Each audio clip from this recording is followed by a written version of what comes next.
السلام علیکم ورحمۃ اللہ۔ دینداری چینل میں تمام احباب کا خیر مقدم ہے۔ جی ہاں، نواسر شیخ الاسلام حضرت مولانا مفتی سید سلمان صاحب منصور پوری محدث دارالعلوم دیوبند کا ایک اہم بیان جو حضرت نے ممبئی میں جمعیت علماء کے اجلاس میں کیا تھا، وہ آپ کی خدمت میں پیش ہے۔ حالات کے تناظر میں بیان ضرور سنیں۔ الحمد للہ رب العالمین، اشہد ان لا الہ الا اللہ وحدہ لا شریک لہ، واشہد ان سیدنا ومولانا محمدا عبدہ ورسولہ، صلی اللہ تبارک وتعالی علیہ وعلى آلہ واصحابہ وذریاتہ اجمعین۔ اما بعد فعن حذیفة بن الیمان رضی اللہ تعالی عنہ قال قال رسول الله صلى الله تعالى عليه وسلم: من لم يهتم بأمر المسلمين فليس منهم، ومن لم يصبح ويمسي ناصحا لله ولرسوله ولكتابه ولإمامه وعامة المسلمين فليس منهم، أو كما قال رسول الله صلى الله تعالى عليه وسلم۔ معزز صدر اجلاس، حضرات علماء کرام اور قریب اور دور سے تشریف لانے والے جمعیت علماء ہند کے ذمہ داران، متعلقین اور کرم فرما حضرات، جیسا کہ آپ کو اجلاس کے اشتہارات سے یہ بتایا جا چکا ہے کہ آج کے اس اجلاس کا موضوع جمعیت علماء ہند کے اکابر کی قربانیوں کی یاد دہانی ہے۔ بہت سے ہمارے بھائیوں کے ذہن میں یہ بات آتی ہے کہ جمعیت والے جو لوگ ہیں یہ گویا سیاسی قسم کے لوگ، اور وہی دین کا کام کرنے والے تو وہ لوگ ہیں جو خالص پڑھنے پڑھانے میں یا دعوت کے کام میں لگے ہوئے۔ ایسا لوگوں کے ذہن میں باتیں آتی ہیں، آپس میں تبصرے بھی ہوتے ہیں، اور ایک ماحول بنایا جاتا ہے کہ جمعیت جو کام کر رہی ہے اس کے پیچھے کوئی دنیاوی مفاد ہے، دیگر اغراض ہیں۔ اسی بات کو سامنے رکھتے ہوئے ہم نے آپ کے سامنے ایک حدیث پیش کی ہے، اور یہ حدیث اس قابل ہے کہ ہر مسلمان ہر وقت پیش نظر رکھے، اور اگر یہ کہا جائے تو غلط نہ ہوگا کہ جمعیت علماء ہند کی ساری سرگرمیاں اسی طرح کی حدیثوں کے ارد گرد گھومتی ہیں۔ اس روایت کے راوی ہیں صحابی رسول سیدنا حضرت حذیفہ ابن الیمان رضی اللہ تعالی عنہ، جو رازدار نبوت کہلاتے ہیں۔ فرمایا کرتے تھے کہ لوگ تو پیغمبر علیہ السلام سے نماز، روزے، زکوٰۃ کے مسئلے پوچھتے تھے، اور میں پیغمبر علیہ السلام سے فتنوں کے بارے میں پوچھا کرتا تھا کہ میری امت میں کیا کیا واقعات پیش آنے والے ہیں۔ چنانچہ احادیث شریفہ میں ان کے حوالے سے بہت سی روایتیں موجود ہیں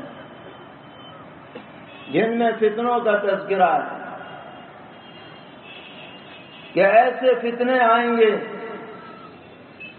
کہ آدمی صبح کو مومن ہوگا، شام ہوتے ہوتے ایمان رخصت ہو جائے گا، کبھی شام کو مومن ہوگا، صبح ہوتے ہوتے کفر کے جراثیم اس میں پیدا ہو جائیں گے۔ ایک حدیث میں فرمایا کہ ایسے فتنے آئیں گے جیسے چٹائی بنی جاتی ہے تو ایک پر ایک تیلی رکھی جاتی ہے، ایک فتنہ ختم نہیں ہوگا، دوسرا آئے گا، پھر تیسرا آئے گا، پھر چوتھا آئے گا۔ یہ فتنے کی روایات حضرت حذیفہ رضی اللہ تعالی عنہ نے بیان فرمائی، اور ہم اپنی آنکھوں سے ان کی صداقت دیکھ رہے ہیں۔ وہ نقل فرماتے ہیں کہ نبی اکرم صلی اللہ تعالی علیہ وسلم نے ارشاد فرمایا کہ من لم یہتم بامر المسلمین فلیس منہم، کہ جو آدمی اپنے کو مسلمان ہونے کا دعویٰ کرے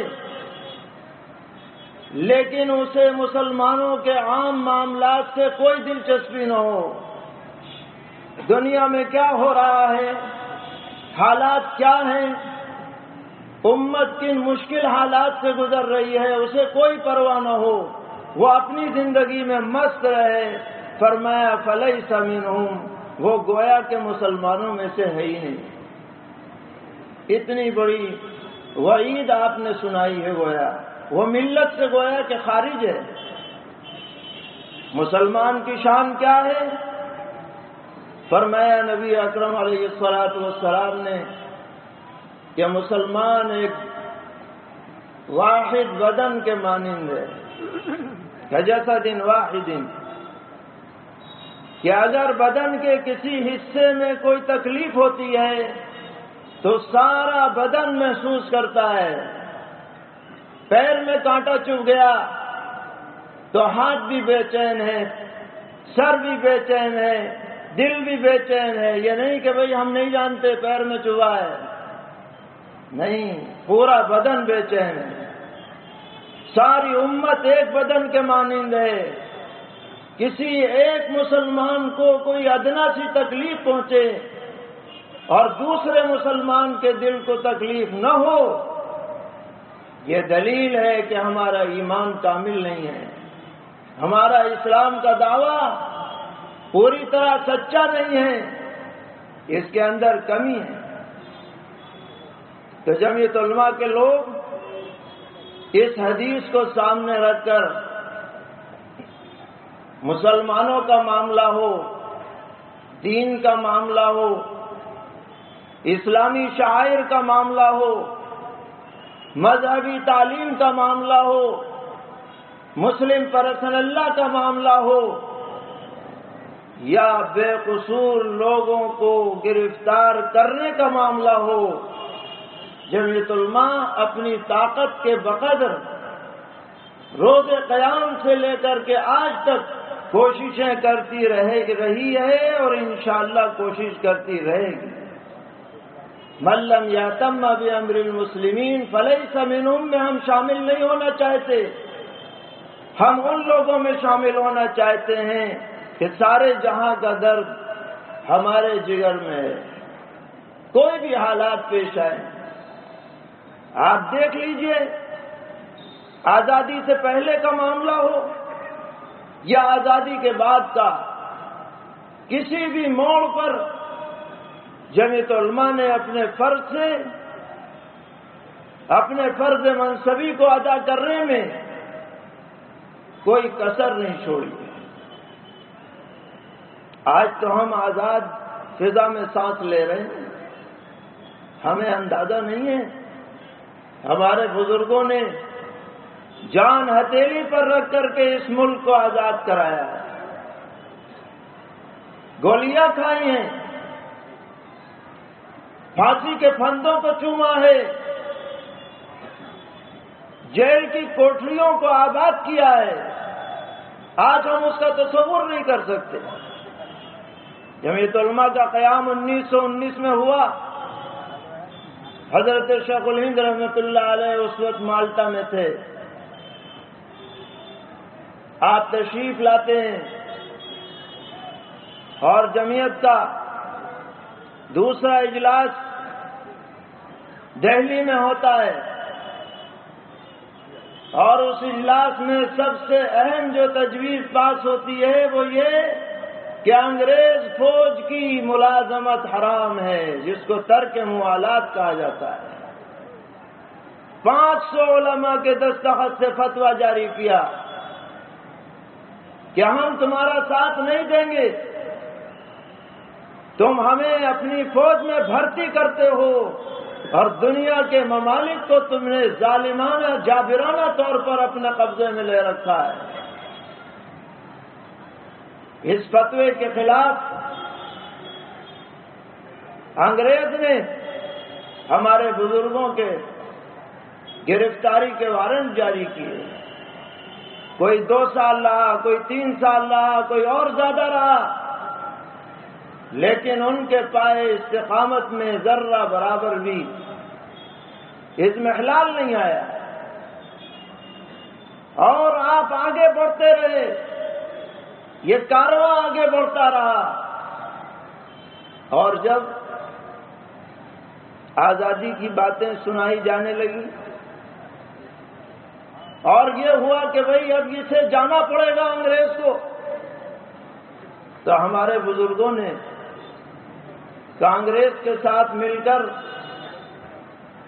جو تحریکات میں حصہ لیا تو پہلے نمبر پر یہ شرط لگائی کہ جو نیا ہندوستان آنے والا ہے، آزادی کے بعد جو نیا نظام حکومت قائم ہونے والا ہے، اس میں بنیادی شرط یہ ہوگی کہ یہاں کا رہنے والا ہر شخص اپنے مذہب میں، اپنے کلچر میں، اپنی تعلیم میں، اپنی تمام رسومات میں پوری طرح آزاد ہوگا۔ آج جو دستور ملک کا بنایا گیا، اس دستور میں یہ شق شامل ہے کہ یہاں کا رہنے والا ہر شہری اپنے مذہب کلچر میں پوری طرح آزاد، یہ ہمارے بزرگوں کی قربانیوں کا ثمرہ ہے، اور وہ انتہائی نازک مرحلہ تھا جب آزادی کے قریب مذہب کے نام پر الگ ملک لینے کی تحریک چلی اور ایک جنون لوگوں پر سوار ہو گیا، اور اس کو کفر اور اسلام کا معاملہ بنا دیا گیا۔ ہمارے اکابر نے اپنے لوگوں کے خلاف کھڑے ہو کر کے یہ کہا کہ ہم اپنی ان مسجدوں کو، ان مدرسوں کو، اپنے بزرگوں کی قبروں کو چھوڑ کر کے یہاں سے نہیں جائیں گے، یہیں جیئیں گے اور یہیں مریں گے، اور یہ کر کے دکھلایا۔ یہ سب چیزیں وہ ہیں جن کا تعلق امور مسلمین سے ہے۔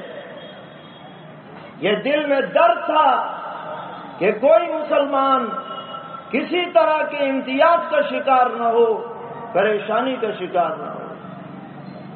اسی طرح آزادی کے بعد آج تو بہت سی جماعتیں ہو گئی ہیں۔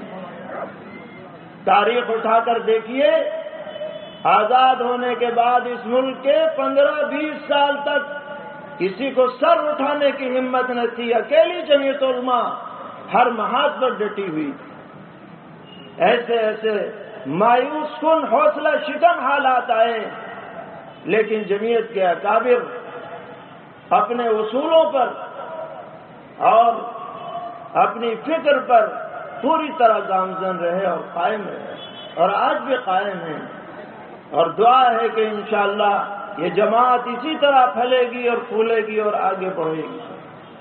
دوسرا جز اس حدیث کا یہ ہے کہ فرمایا پیغمبر علیہ السلام نے کہ من لم یصبح ویمسی، کہ جس آدمی کی صبح شام اس حالت میں نہ ہو کہ اس کے دل میں خیر خواہی ہو، نصیحت ہو اللہ کے لیے، اللہ کے رسول کے لیے، اللہ کی کتاب کے لیے، مسلمانوں کے مقتدی لوگوں کے لیے اور عامت المسلمین کے لیے اگر خیر خواہی کا جذبہ نہ ہو تو وہ بھی اپنے کو مسلمان کہلائے جانے کے لائق نہیں ہے۔ فلیس منہ، یہ جذبہ بھی ہر مسلمان میں رہنا ہے۔ اللہ کا نام سر بلند رہے، رسول اللہ کی سنتیں زندہ رہیں، کتاب اللہ کے پڑھنے پڑھانے کا سلسلہ جاری رہے، علماء اور مقتدی حضرات کی عظمت لوگوں کے دلوں میں باقی رہے، عامت المسلمین کے ساتھ شفقت اور خیر خواہی ہو۔ یہ اسلام کی تعلیم ہے، یہ پیغمبر علیہ الصلوۃ والسلام کا پیغام ہے، یہی جمعیت علماء کی تاریخ ہے اور یہی جمعیت علماء کی فکر ہے۔ جمعیت علماء نے کبھی بھی مسلمانوں کے جذبات کو